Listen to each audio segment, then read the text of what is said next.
On LSE Share Talk today, we've got Dave Reeves from Keras Resources. Recently, they brought an RNS out, which was just announcing some results from the Prince of Wales line. Over to you, Dave. How are you? Yeah, morning, Rob. Very good, and yourself? Yeah, good. So, could you tell us a bit more about the results that you got for the Prince of Wales? Yeah, sure. Look, as part of our development plan for the high-grade underground Prince of Wales, we did some infill drilling near surface. Got some really nice results. 3 meters at just under 15 grams and 3 meters at 7.25 grams. Are really solid results, and confirm the high-grade nature of the ore body. I think one of the key benefits is we've been looking a lot deeper for our mining plan, and this is a real bonus to have shallow areas that are good grade. There is an old decline that goes down to this area, so it's very quick to access, and we've started working on that with the cleaning up of the pit. And the drilling was just to pinpoint exactly where we should be heading from that decline. Okay. So, obviously, you're gonna, you've got these results now, and you've had the other mines, the other gold that you've been bringing out the ground. You speak in the RNS about getting it to the processing plant within the next 6 months. Do you think that's properly achievable? Is that the timeline that we should be looking for?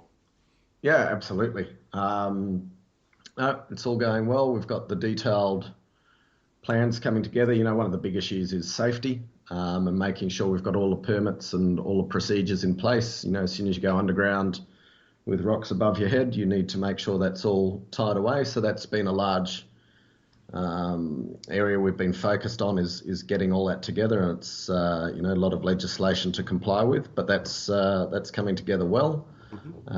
Got various approvals in place now, so we should be pressing the button any day to start refurbishment of that decline. Okay, so before with the Norton field that you had, that was open pit. So obviously there is some red tape that you're going to be doing for the Prince of Wales, and obviously with the health and safety, it's permits and stuff like that. I assume that you need to get. Have you done those before, or is this new territory? Yeah, no, we need to do the same procedure, be it for open pit or underground, but obviously underground is a little more complicated from a safety perspective. Yeah. And so we've been getting what's called a project management plan together for that, which details all the safety, tackles everything from mines rescue through to geotechnical issues. It's a pretty substantial document, and getting all those in place to ensure that the mines department give you permission to commence mining. Okay, so it's a standard red tape then that you're used to. Yeah, absolutely. Okay, and logistically wise, with the Prince of Wales, is that just the same sort of transport plan that you got? Yep, it's a kilometre off the main haul road that takes it to Paddington plant. So we're mining at anomaly 22 and a cord, the two pits. We're still mining away happily there. Hmm. They're probably about 3 kilometres away from Prince of Wales, so it's all in the same area. Okay, so there's no extra hiccups or any risks or anything like that. It's just basically the same way that you're doing it before, arriving with your gold at the plant. Yep, for sure. So haulage, processing, all the same. Obviously, the mining's a little different between open pit and underground, but we've got offices set up out of Prince of Wales now. There's power lines to Prince of Wales, so it's our sort of hub, if you like, our base for that area anyway. Yeah, okay, great. And what about Lindsay? Is there an update you Yep. can provide there? Yeah, so Lindsay, same thing. Again, it's really permitting for the underground. Again, it really is a cut and paste of everything we're doing at Prince of Wales. We can use at Lindsay's or vice versa. All the safety regimes, etc., etc. Hmm. We've completed mine designs, completed budgets, finalising quotes on where we'd look at milling that material.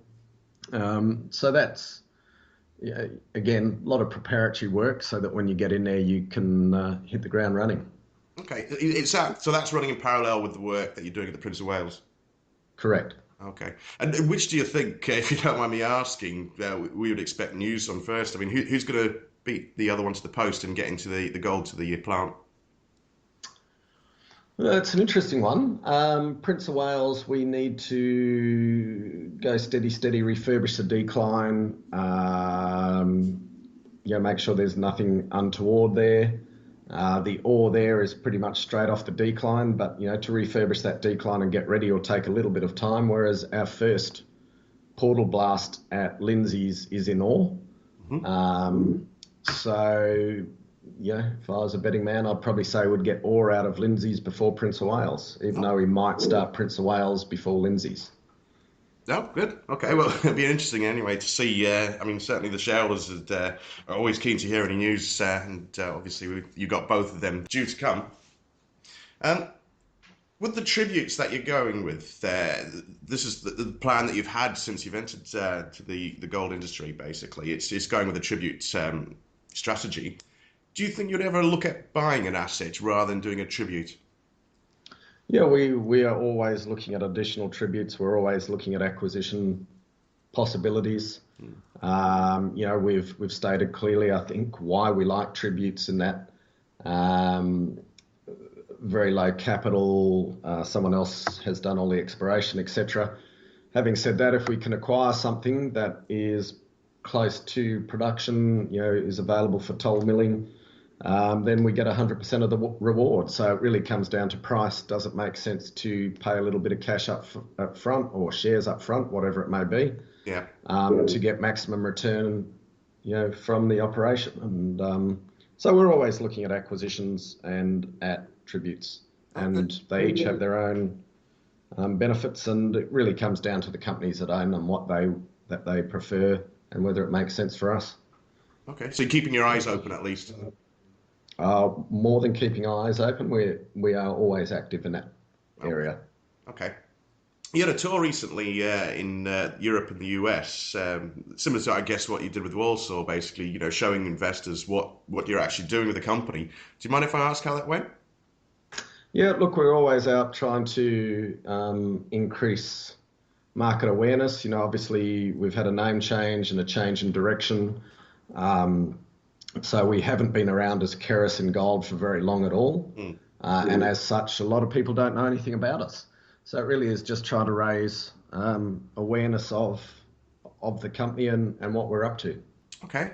I guess I'd have to ask the question. I mean, the share price has dropped quite a bit from it. It had a high, I think, about 1.5, and it's dropped now. It's about 0.9 at the moment. Obviously, we've got some of the jitters with Brexit, and people they take their money. Cash is king. They like to actually see what's going to happen with the vote not far off. What's your view on the share price where it currently is? Oh, look, obviously disappointing. I'm actually looking at a graph, and I might tweet this graph out later. It's the ASX All Ordinaries Gold Index here, and if I look over the last few months, it's probably gone up 25%. So that's a reflection on values on the ASX. And interesting enough, as well, I looked at peer comparisons on AIM the other day, and a lot of smaller gold miners have been sold down, even though the gold price is going up. And that's counterintuitive. Even with Brexit, you would think Brexit would get people heading into gold, because certainly the gold price has been heading up. And normally you would expect the share prices to outperform the gold Yeah. price. Yeah. So yeah, it makes absolutely no logical sense to me. We're mining gold. We're progressing with our plans to get into the the really juicy parts of the underground. Looking at other options. So we can't influence what happens on the share price. All we can do is just continue doing what we're doing, grow the company, and eventually the share price will follow. Okay. I mean, I guess my next question would be: you're already a major shareholder. With the price where it's at the moment, are you allowed to actually increase your stake, or would you look to increase your stake? Look, I have put a hell of a lot of money in, and unfortunately don't have a hell of a lot of money left. Mm. Having said that, we're always in closed periods for half-yearly accounts and other things. So, and because we're always looking at opportunities, our actually ability to buy on market is, I wouldn't say non-existent, but it's not far off non-existent, just with all the closed periods and regulatory restrictions. Okay, so I understand what you mean there. Basically, there are, you obviously said, like you say, with the restrictions, it's not as easy as just anyone else like myself just going and buying some shares. No, it's not. And the other thing is when directors buy you, it's again different from private investors. Private investors will buy and sell and make money as they go. Generally speaking, when directors buy, they buy and hold. So it's very different outlooks on that. And I'm the largest shareholder. I'm very happy with my exposure. I'm very happy where we're heading in Yeah. the future, but it doesn't mean that we're always going to keep adding because there is a limit to the old bank account, unfortunately. Yes. Okay. Well, thank you, Dave, for taking the time to bring us up to speed. Like I said, certainly it's encouraging to see the results of the Prince of Wales. I attended the presentation in Warsaw, and obviously this confirms what you thought what you were going to get out of the mines. So it does look good in my perspective going forward, and hopefully we'll hear from you soon with some more news. Very much so. Thanks very much for that, Rob, and look forward to chatting shortly on some other news as it comes forward because we are into a quite an active period now. Great. Look forward to it. Thanks, Cheers, Dave. Rob.